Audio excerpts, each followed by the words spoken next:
You're so stupid for keeping it in the family bank. Amanda's mocking voice crackled through my phone speaker. Did you really think nobody would find out about your secret savings? Consider this karma for always acting better than everyone else.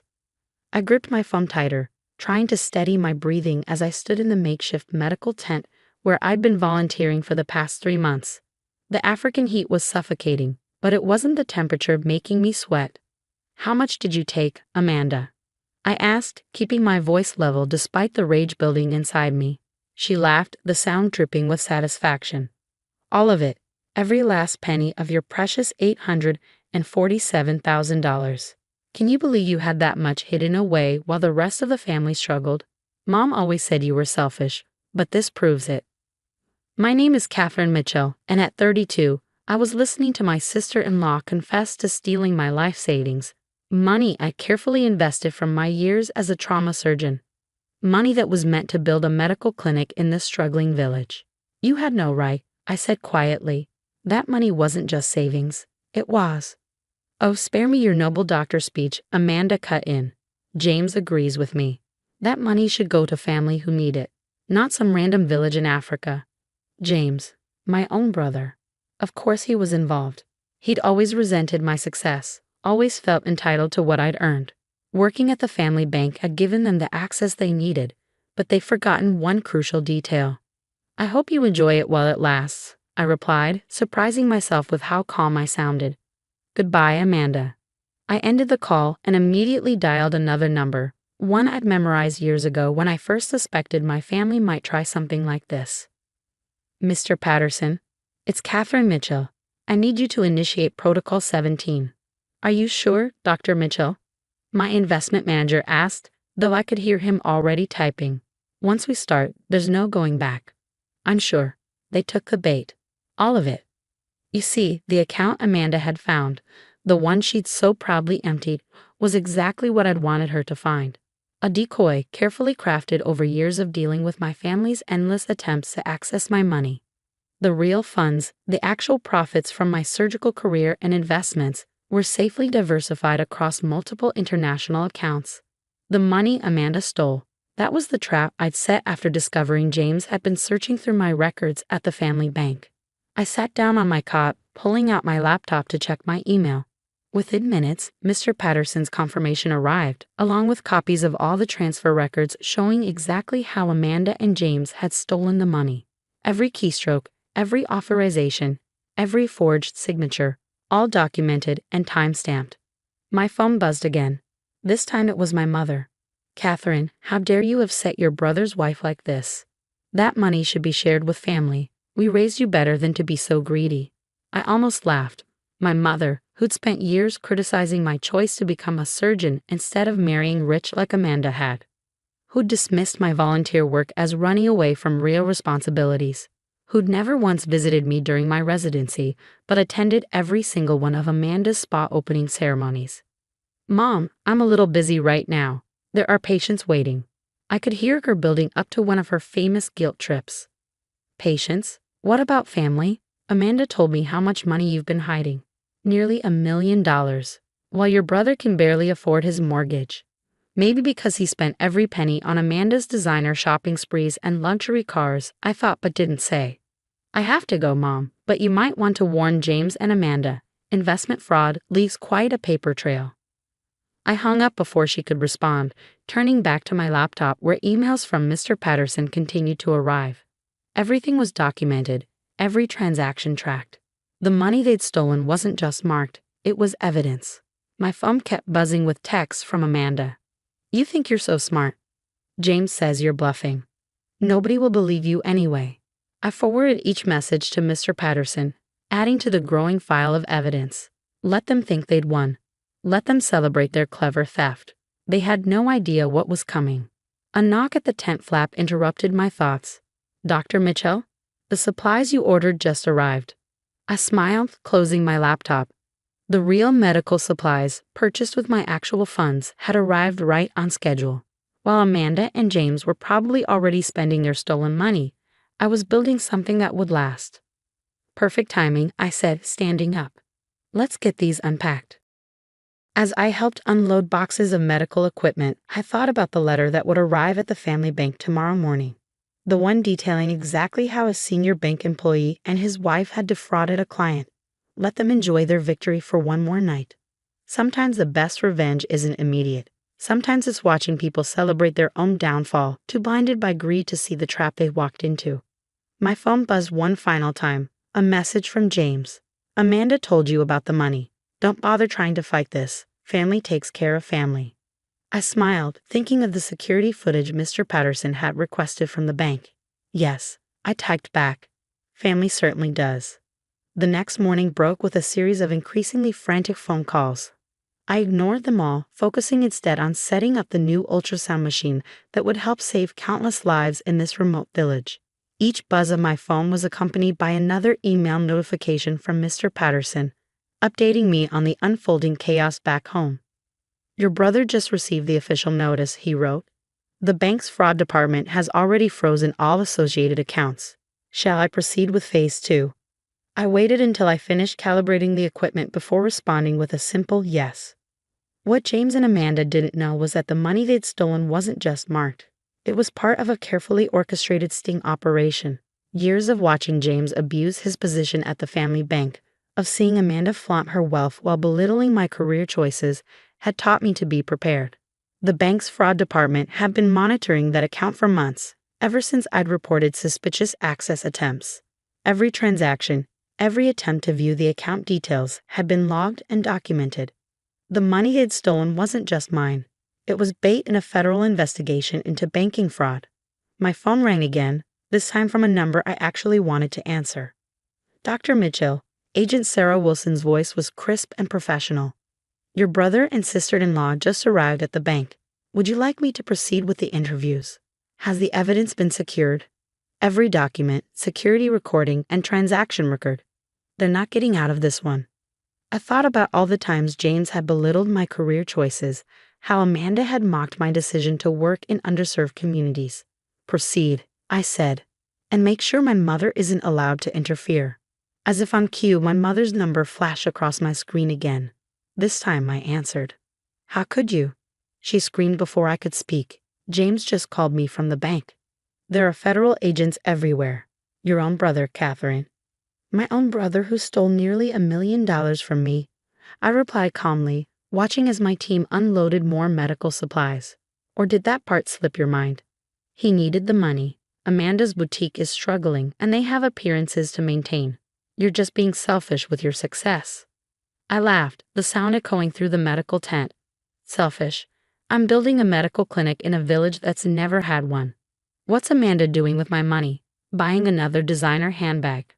That's different. She has a position to maintain in society. What would people think if she couldn't keep up appearances? What would people think when they learned she and James committed federal banking fraud? The silence on the other end was deafening. Finally, my mother spoke, her voice quieter but no less venomous. You've always been jealous of Amanda.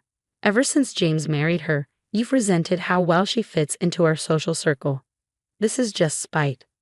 I thought about the children I treated yesterday, about the lives that would be saved with the clinic I was building.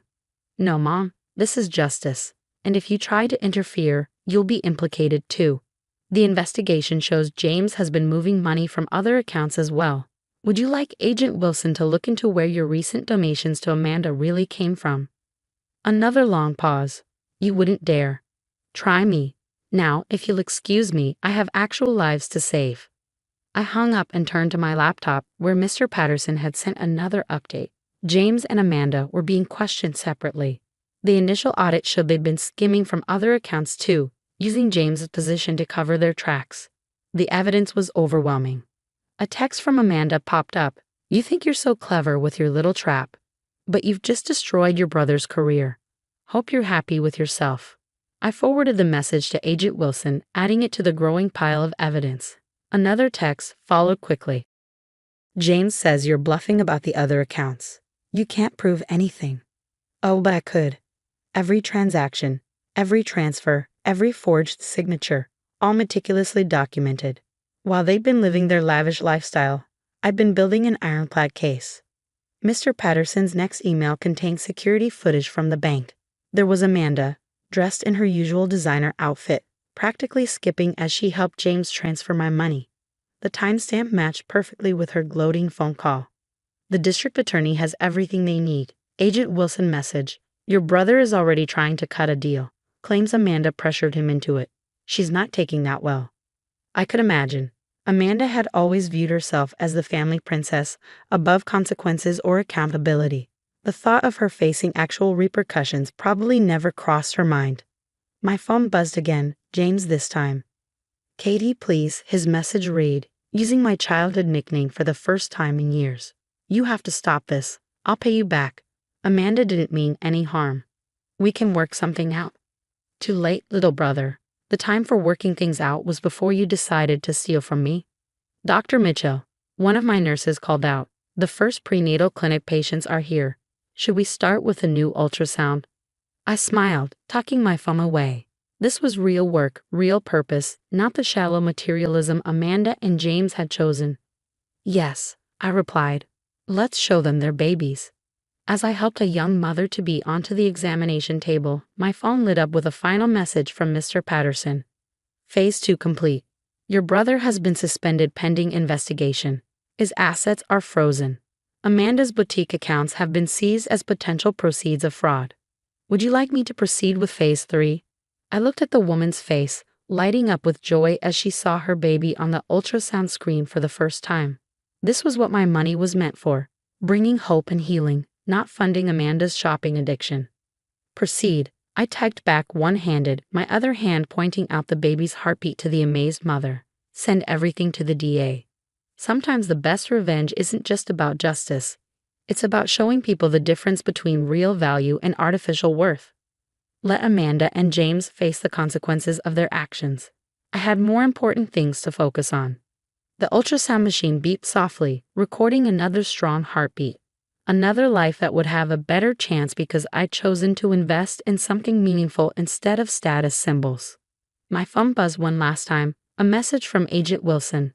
They're being processed now. Your mother's trying to post bail. Should we look into those accounts too? I smiled, turning back to my patient. Yes, I replied. Let's clean up the whole family bank. 3 months later, I stood in the doorway of my newly completed medical clinic, watching as mothers with children filled the waiting room. The equipment purchased with my real funds had already helped diagnose countless conditions, saved multiple lives, and brought hope to a community that had gone without proper medical care for generations. My phone buzzed with a news alert. Local bank executive and wife plead guilty in major fraud case. I opened the article to find James and Amanda's mugshots staring back at me. They looked nothing like the smug, entitled people who'd called to gloat about stealing my money. Amanda's designer clothes had been replaced by a plain blouse, her carefully styled hair now limp and unstyled. James's confident smirk was gone, replaced by a look of defeated resignation. Dr. Mitchell, Mr. Patterson's voice came through my earpiece. The sentencing hearing just ended. Would you like the details? I nodded, though he couldn't see me. Go ahead. Your brother received 5 years, reduced from 10 for cooperation. Amanda got 3 years, plus restitution. They're required to repay everything they stole, plus penalties. Your mother's accounts are still under investigation. And the family bank? Under new management. The audit revealed decades of mismanagement and preferential treatment. Your father's old board of directors has been completely replaced. I thought about my father, who'd built that bank from nothing, who'd always taught me about integrity and hard work before he passed away. He would have been heartbroken to see what James had done with his legacy. The new board wants to make things right, Mr. Patterson continued. They're offering to fund your clinic's operations for the next 5 years. Clean money, properly documented. Would you like me to send over the proposal? I watched as one of my nurses showed a young mother how to properly give her baby medication. Yes, I replied. Let's give them a chance to restore my father's reputation. My phone buzzed again. A message from my mother. Are you happy now? You've destroyed this family. Your brother is in jail. Amanda's reputation is ruined, and I'm under investigation. I hope your precious clinic was worth it. I thought about responding, about pointing out that they destroyed themselves through their own greed and entitlement. Instead, I simply forwarded the message to Agent Wilson and turned back to my patients. Later that evening, as I was finishing up paperwork, my secretary brought in a letter. The return address was from the federal prison where Amanda was being held. Dear Catherine, it began, the handwriting shaky and unfamiliar. I don't expect forgiveness, but you should know that you won. You were always smarter than us, always playing the long game while we chased quick rewards. I understand now why your father left you in charge of his medical trust instead of James. You saw the bigger picture. I set the letter aside, remembering the day my father had called me into his study just months before his death. He'd shown me the truth about the family finances, about James's early attempts to misuse his position at the bank. Watch out for your brother, he'd warned, and especially watch out for the woman he's planning to marry. They'll try to take everything if you let them. He'd helped me set up my separate accounts that day, taught me about creating paper trails and protecting assets. The decoy account that had trapped James and Amanda had been his idea. A lesson in patience and preparation. A knock at my office door interrupted my thoughts. One of my patients, an elderly woman who'd walked 3 miles to reach the clinic, stood there with tears in her eyes. Doctor, she said, holding out a small, hand-woven bracelet. My granddaughter made this for you. Because of your medicine, she can see now. She made it herself, with her own eyes that can finally see. I accepted the bracelet, thinking about Amanda's closet full of designer accessories, none of which had brought this kind of joy. My phone lit up with a final email from Mr. Patterson. The family bank's new board has approved full funding for 3 more clinics in neighboring villages. They want to make this part of your father's lasting legacy. Should I proceed with the paperwork? I looked at the handmade bracelet, then at the waiting room still full of patients seeking help. This was what real wealth looked like, not designer handbags or social status, but the ability to make a genuine difference. Yes, I replied, sliding the bracelet onto my wrist. Let's build something that matters. Sometimes the best revenge isn't just about winning. It's about proving that your path was right all along. While James and Amanda faced the consequences of their greed, I was building my father's true legacy, one patient at a time. The clinic's lights shone brightly in the gathering dusk, a beacon of hope in a place that had known too much darkness. This was my real inheritance, not money or status, but the ability to create positive change. And that was worth more than anything James and Amanda had ever stolen.